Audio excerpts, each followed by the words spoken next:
Welcome to Cartoonist Kayfabe. My name is Jim Rugg. I'm Ed Piscor.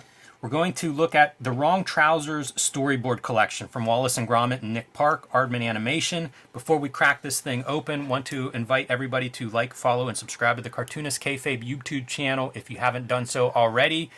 Hit that bell icon next to the subscribe button. That'll notify you when we post new videos. It'll help offset the kayfabe effect. Sometimes we cover a book that doesn't have a big print run, maybe out of print, hard to get.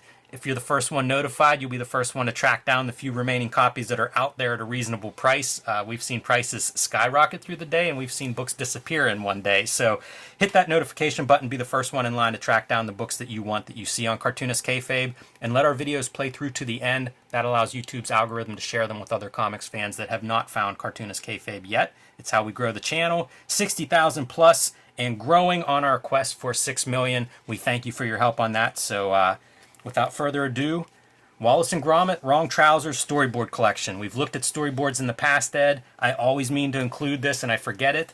One of the great storyboards that we look at are those Akira storyboards.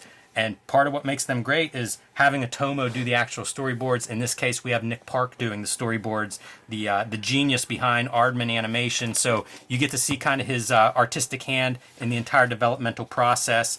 This was the first Wallace and Gromit, the first Nick Parks thing that I ever saw was the Wrong Trousers. Who is Nick Parks? Well, I mean, I only know him from Aardman. Oh, okay. So he's an animator, but one of the things that I first recognized whenever I saw the Wrong Trousers is this kind of attention to lighting. This is part B movie, part Alfred Hitchcock kind of movie, and for a stop motion movie, like I'd never really seen that kind of approach where the filmmaking played a huge role, you know, the camera angles, the compositions and stuff. So whenever I came across this, I was pretty excited to check it out because, again, it's just felt like a different approach to animation in that this is a filmmaker, and by doing this animation, he just has total control of everything. And you can see him here kind of acting out timing in front of these storyboards. Reminds me of some of like the Pixar behind-the-scenes photos that I would see in some of the Pixar movies where you get to see like all the writing on the wall in the images, in the graphics. And I just thought that was kind of fun, an animator at work. Yeah, they would say, there's clips of Walt Disney during the Snow White era, playing every role and getting into contorting his body into the little old witch and stuff. And Wallace and Gromit is, this old Englishman and his pet dog. So they're kind of these teams that get into trouble. This is kind of neat because it's the first book version for the storyboard Wrong Trousers book. They ultimately end up doing like 6 panels per page, but in the original design. So there's a little bit of this behind the scenes stuff of how this book is actually put together, including how to read the Wrong Trousers storyboard. So calling out like what some of this different information is, like frame timing, dialogue will be underneath these frames if necessary. That's so cool, man. Like did you ever do animation in school or anything? No. There's like this foot pedal on, I imagine the Kubert school stuff is pretty rudimentary, and for every click is a frame, and so you click 4, and then it will hold on to that moment. Right. So it could be, ponderous, and then, you keep rocking. Yeah, it's interesting to see like the halves, like 1.5 and 2.5. Watching that Miyazaki documentary, man, when he's like drawing his storyboards and then closing his eyes with a stopwatch and then like looking at the stopwatch. And if you look at even in the Akira ones, you have to sort of annotate it down to, there is a spot for millisecond. Right. The storytelling, part of the reason I wanted to show this off is just how clear the storytelling is. Because when you have Gromit doing stuff, Gromit doesn't talk. So it's essentially like a silent, a wordless comic. And, how do you show things like numbers? Like what the story here is he thinks that Wallace has forgotten his birthday. That's a pretty hard thing to represent visually. So very clever storytelling, again, part of what attracted me to this stuff the first time I saw it. And the nice thing with this book is you get your storyboards, but you get a ton of production art. I flagged this page because many scenes were drawn up highly detailed for set building and model making. And if you look at this, the perspective, this is just eyeballed. Like, it's not accurate perspective. I always take note whenever I see that because I don't really like drawing perspective grids. So it's kind of like, how else can you do perspective and have it work? So it's funny to see something that clearly the perspective is not gridded off. But also, I don't feel like that drawing suffers from it. It's very inspiring, man. And just knowing like what's going to come from this. I just went to a hobby shop to grab like diorama materials, and you can buy like the Kayfabe grass on like it's like a Yes, it's yeah, like yeah. this sticky, like you take the sticker off the back and you put it down. They just sell balsa wood by the sheets so that you could cut that shit. That used to be a job where you'd make models like for architectural firms out of that balsa wood. Yeah. So I mean, it can be done. You know, like, Oh, yeah. like you could build, and that stuff is there. And man, these people are so serious. Like we were looking like You'll see some examples in here of those little models and accurate. the other thing that was cool was the boxes. Like it's. I don't know that they make this stuff anymore. Like some of the sewer culverts and shit like that, because the boxes, it's vintage material. Like Yeah. it's these old ass boxes of stuff, and it's like $5 or something. Like nobody's looking for it, nobody's making it, so it exists is out there, I guess. And That's there's interesting. there's two different scales to it. You could buy different like. Dude, all of that is in here. That's- because the other part is like I think of railroads when you think of that Yeah, little small exactly. stuff like those Exactly. railroad That's- model kits and that's the stuff. hobby shop. That's what it's in about. this story, and it's the climactic scene. The story is they're running out of money, and so they have a boarder. They open up their house to this boarder who is this. It's a penguin, but this penguin is wanted. Well, this chicken is wanted for stick-ups. He's a criminal. He should be wanted for stealing Howie Mandel's That's right. stand-up comedy gimmick. You remember that? I do. Totally. He popped his eardrum doing that once. I never heard that. Yeah. Got to pay the price. But this is the stuff, Ed, when you talk about like the models and stuff, I have no idea how you do rain for like stop Yeah, motion. all that shit. And it's amazing. Like, I love whenever you see it, and there's some pictures in here where it's like, move the camera back 10 feet, and it's what you're looking at is so different than what you're seeing on the screen or through the viewfinder. But our penguin shows up and pretty soon is at odds with Gromit, who ends up like sleeping outside of the house, real sad moments as he moves away. The wrong trousers are the birthday gift for Gromit. The inventor Wallace makes these things to take him for a walk so that he doesn't have to walk him. They're like robot legs, essentially. And our criminal penguin finds a much better use of that. Takes over the legs with the remote control, and he's going to walk Wallace into this museum to steal diamonds. And this, again, is that ancillary material that I love because you do this. We all do this where it's like, oh, we have this room and there's some complex action. We got to make drawings of it just to figure out like where things are seated. So there's a lot of that material that comes in addition to just doing your panel by panel kind of motion, but also like, what do we actually need? Like, how much space is in there? How long does it take those wrong trousers to walk across the ceiling? And of course, there are lasers that he's got to get around.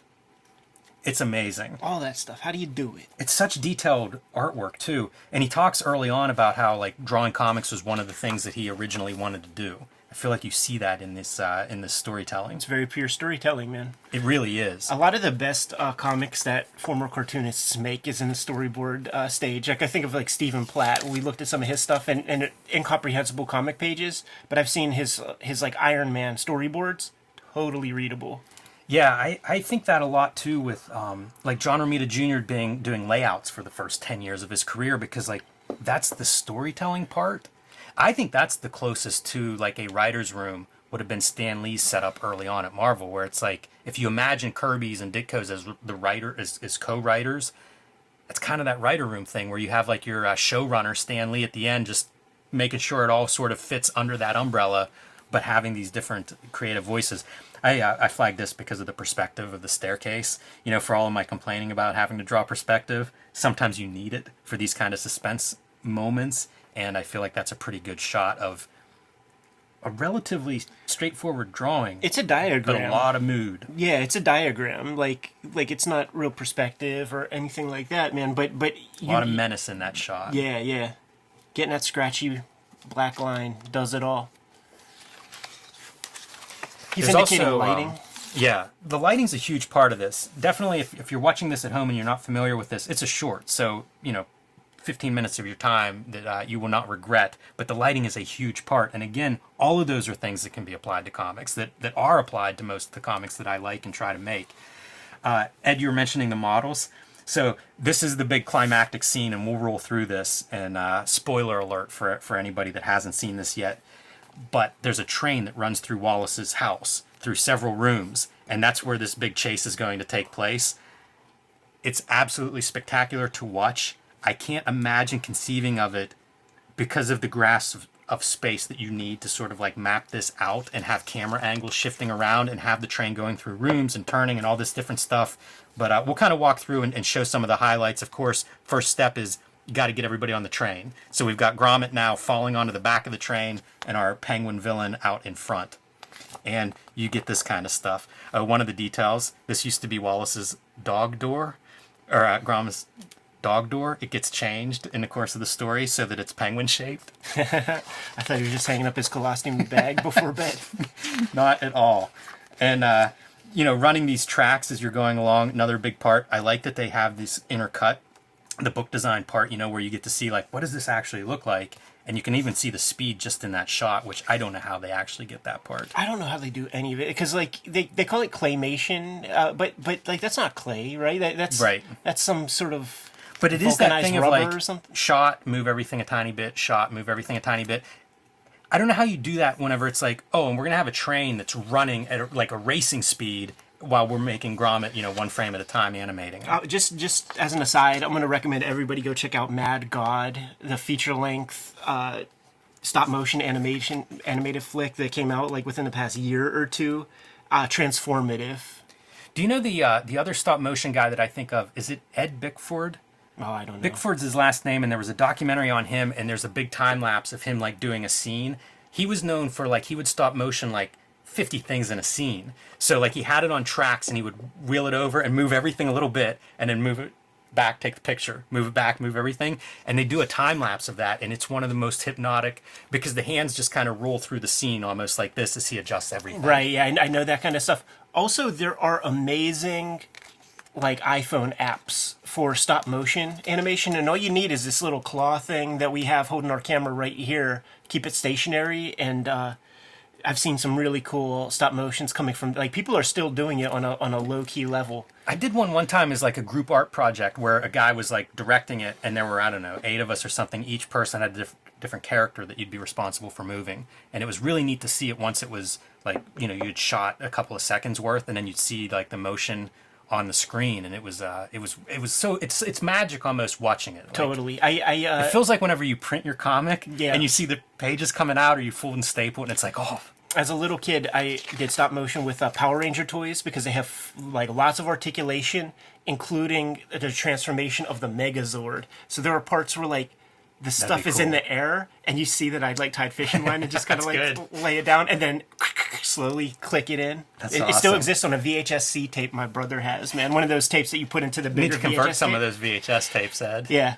I think that'd be popular on Kayfabe. You hear all of, like, we're voicing the characters, so it's before Eddie P's nuts dropped, and it's just like, hey, I'll get you bad guys, like that type of shit. Time to pay some bills. Ed Piskor and I are working cartoonists. The best way to support Cartoonist Kayfabe? Buy our comic books. Red Room, Trigger Warnings. Issues 1 through 3 now available in comic shops everywhere, barring 28 countries and I think 11 comic shops where it's banned, but you can ask for this and order it from virtually any comic shop. Who knows, they might pull them out from under the covers. Red Room Trigger Warnings 3, the second season of Red Room. Every Red Room cover self-contained, so pick up whichever one you find and you'll get a complete story, along with Red Room Antisocial Network, the trade paperback of the first season, available now wherever books and comics are sold. Hulk Grand Design, Monster Madness, a retelling of the 60-year history of the Incredible Hulk. I am writing, drawing, coloring, lettering, the whole shebang, the Grand Design way, and this is available now in comic shops everywhere. Both issues, the complete story of the Incredible Hulk's rich history. Pick that up now wherever comics are sold. And back to our regular scheduled programming. You have to bring in all your characters, right? Yeah. It's the climax. So what happens? Those wrong trousers end up on a car that gets separated, and now it's essentially roller skates of Wallace just flying around as part of the train. Again, I just don't know how you have this kind of animation. And look at the diagrams for the various train tracks running through the house. Yeah. I love that planning stage. I mean, this is a 200-page book. To like, how long is the animation? You think 5 minutes, 10 minutes? It's probably 15. Yeah, it's definitely worth tracking down. And this is your big moment, is like, oh shit, the tracks end here. They got on a piece that's unfinished, and that dumps Wallace out of his pants. But also, like, what are you going to do with the tracks? And we're soon going to see the solution to that one. Look at this again with the motion. I wonder if that's a like a CGI effect to get that background motion. You know what it looking might that way. be? Like, you might even see it right there. Like maybe the background is on like a conveyor makes belt sense. or something. It could even be partially painted that way. If you ever see like the Looney Tunes, you'll see the backgrounds of like running or something fast, and it's kind of just blurred paint swatches. Wallace is constantly foiled, but here we go. Running out of track, grab the spare track. He's now laying down track as they go. And we talk about like direction, left and right. Look at how good this is for switching direction. We're clearly moving from right to left, but we know there's a wall in front of there. We're going to go full circle, and now we're back the other direction. It's so effective on screen, and it's so effective in comic panels. You know, it's that reading direction. And they'll have little notes, like whenever they did this, they go through like under the table. They actually used a full-size table for that, you know, to give a little bit extra space, but it's such a cool visual effect. I think the takeaway from this is, you know, you think about like the props that you have at hand whenever you're laying out a scene. It's genius that they're running through these legs. It just adds to the speed stuff. Yeah, that's the thing you always need, right? Like that was like the revelation that Orson Welles had Howard Hughes when he was like getting dogfight footage and was like, it's static. Like you just see an airplane. Like there's nothing to convey the speed or the scale or anything. Yeah, you'd hear that in what was the comics where it was like the mandate was no dogfighting. DC Comics for a certain generation. Because it was so hard to figure out how to make that dynamic, and then of course dudes do figure it out, and you're the loser for not being on the cutting edge. I think that might have been like a Mort Weisinger thing, and I was just watching that Alan Moore masterclass. That was BBC, by the way, and he said that one of the mandates by Weisinger was no more than 35 words in a six-panel page. In a six-panel, like in a per panel in a six-panel page, so 200 words per page. He says he still abides by it, and they show Alan Moore's like workbooks, like when he's like handwriting scripts before taking it to type stage, and like with character designs and stuff. And at the end of every set of dialogue, every sentence, every dialogue bubble, he has the number of words. That's interesting. Yeah.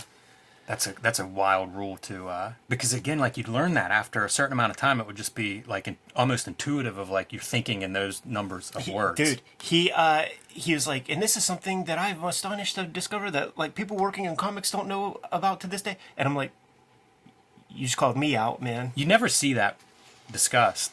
So we're almost at our final shot, and you bring your wrong trousers, right? We've seen them from the beginning, so they've got to play a role in the end. Chekhov's trousers. They stop right in front of our penguin, who has run out of train by this point. You know, the train's just getting chopped up as we go through this sequence. And as he's making his final getaway with his bag and his diamond, the wrong trousers stop that. Gromit is like a wide receiver running down the football field, anticipating like what's going to happen here, and he races into a cabinet. Jim, this is British, man. He's a rugby player. This is such great. Like this is about 5 Chekhov guns all reaching the same moment of climax. As the empty milk bottle falls into his lap, penguin's coming through the air right into the bottle, and you're left with this perfect, neat ending where everything comes together perfectly visually. Again, it's so beautiful. No words in the last 2 minutes of this amazing piece, but look how from your storyboard sketch to your actual image, like this feels like it's so tight. Yeah. And I guess if you're building it, you can be that tight, but also like you need that kind of clarity at some point in the planning stage to get to this point. And just your little ending, walk them to the police, and turns out his prison is actually the zoo. It's a political message. But I love all of the incidental drawings and stuff, just kind of working out the details that make this world so lively. And again, attention to the lighting stuff. Some of the funnest parts for me, again, it's that kind of attention to how do we sell this? How do we make the film part? That's what stands out to me. Like you watch this and it really feels like a movie rather than, I don't know, animation, whatever animation is or falls short of. You know, it's not just the artwork, but it really is that attention to the filmmaking parts. Yeah, we've seen storyboards, you know, in DVD commentaries or like extras, and they're these dashed out, very quick, yeah, absolutely, like corporate things. It just feels like if you put that level of care into like the storyboard part of it, that's just indicative of the brains working on this thing, and it's not like they're going to hack out the actual final visuals. You know, it's a way of thinking. Aardman's a really interesting like whole backstory because at one point they go in this like realistic direction for a while to the point of you can find documentaries on them, but the realistic stuff is like a human sitting at a desk like doing work or whatever, and it looks real. And why not? It's almost like Disney sort of rotoscoping motion or something to really capture it, but it's just one direction, and then ultimately they pull back and go in a different direction, much more kind of cartoony animated style. But it's really cool to see those explorations. And then the sad note is most of Aardman's archives were lost in a warehouse fire. Now it's probably been 15 or 20 years. It's been a while since it happened. But, like books like this, it's so nice to have them because, like, these are the archives that preserve this stuff, a lot of this material now. So it's kind of cool. But definitely I'd highly recommend Wrong Trousers for a million reasons for anybody that's trying to tell visual stories. Like, the storytelling is really in the panels of this. Yeah, super cool, man. Like, this book rules. I heard of Wallace and Gromit, never really messed with it, but very inspiring to check this out, for sure. You good to go? Yep. Kayfabers, like, follow, subscribe to the YouTube channel, hit the bell, we'll notify you when new vids are available. It's out there, Jimmy. Hulk Grand Design Monster and Hulk Grand Design Madness are in comic shops everywhere right now. It's my Grand Design treatment of the 60-year history of the Incredible Hulk. I'm writing, drawing, coloring, all that good stuff, so pick that up while supplies last. Perfect for new Hulk fans or longtime readers. Join me on patreon.com/JimRugg to see more of my comics and comics art. And make sure you come by at Heroes Con to say hello to the Cartoonist Kayfabe booth. We will be there. We will be doing panels in June, so check that out. Looking forward to seeing everybody at Heroes. It's been a while. Red Room Trigger Warnings, issue 1, 2, and 3 are on the stands as we speak. Potentially issue 4 is out there as well. Murder on the Dark Web for Fun and Profit is the name of the game in Red Room Comics. It is banned in 28 countries. It is banned in 11 comic shops. So if you are in an unfortunate place where you can't get your hands on the comic, you got to go to my link tree in the description below this video to order it directly from the publisher. You could also go to my Patreon, patreon.com/edpiscor. For $3 there, you can get access to the archive of Red Room Comics. Read them all online right now as we speak. What else do we have out there, Jimmy? Subscribe to the Cartoonist Kayfabe newsletter at the links below this video. You can also find Cartoonist Kayfabe t-shirts and merchandise at the links below this video. That's another great way to support the Cartoonist Kayfabe channel, and I'm looking forward to see how many Kayfabe shirts we see at Heroes Con in a couple of weeks. Jimmy, give them those marching orders. We'll be on our way. Make more comics.